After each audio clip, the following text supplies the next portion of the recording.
The battle of the backups did not disappoint. In this game, we saw 4 different backup quarterbacks, 2 from each side, and yet Cardinals were still able to come out with the win.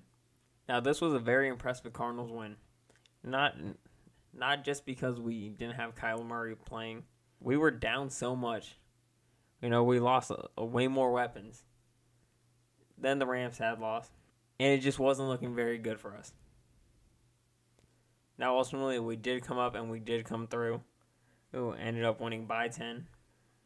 A very good way for Colts to get another win. To already be down with injuries piled on piled on piled. And for us to just come out and perform like we had no injuries was really good for us. I mean, Colt McCoy. Every time Colt McCoy comes in, I think every Cardinals fan can feel comfortable. He doesn't disappoint. 1 touchdown, 238 yards. He just did his thing. Also getting Hopkins, 98 yards, as well as Rondale Moore, 94 yards. He got everyone going. And James Conner, 69 rushing yards with 2 touchdowns. Finally got to see the Conner of old.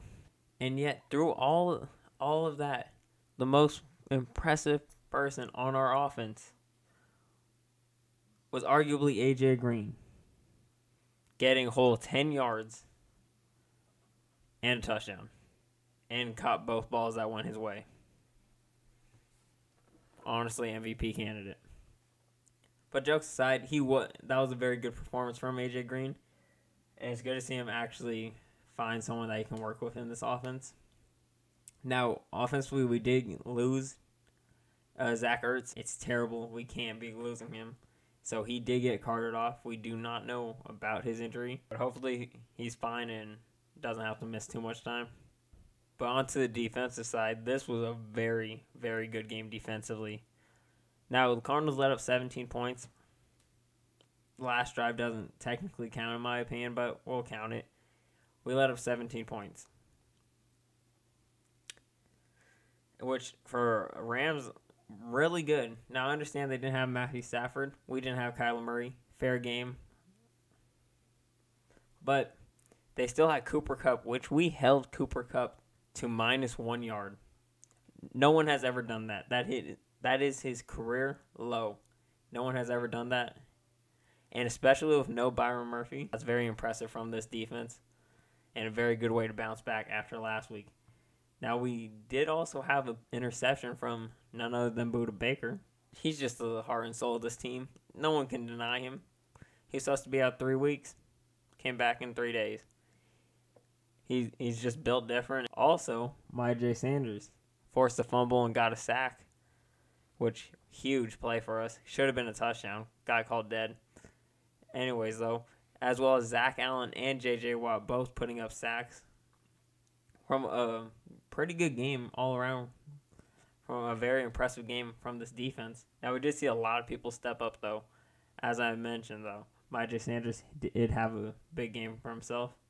Also, Antonio Hamilton had 10 tackles and almost a pick, which could have been a pick 6. We're not going to talk about that.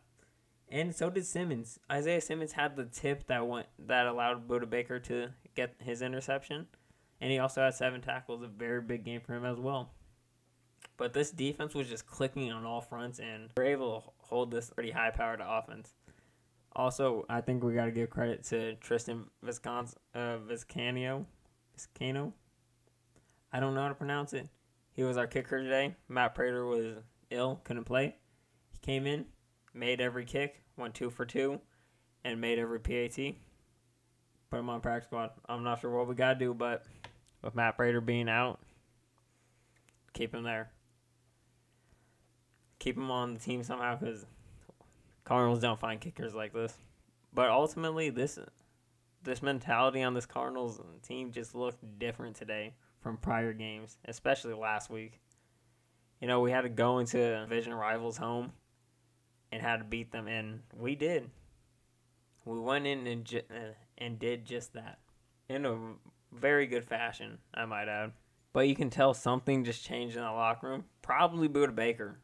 When you do the things he does and come out of nowhere and play this week, probably helps the motivation. But something happened And this team ultimately just looked better for it. And Cliff, I will give Cliff his credit. He did do some stupid things. He did. He went for it a couple times. And you know what? We did convert it, so I have no reason to complain other than it is stupid. But it worked, so can't really complain. But Cliff is edging his way back in to keep him for the rest of the season. The last thing I want to say is, though, that people have already claimed this season's already over. And it is not. It is far from over still. It might be a long shot, but all you need is a chance, and we have that. So don't be counting us out just yet. But that's going to be a video. Let me know down below your guys' thoughts on this game, and be sure to hit that like and sub button. And with that being said, I'll see y'all on the next one.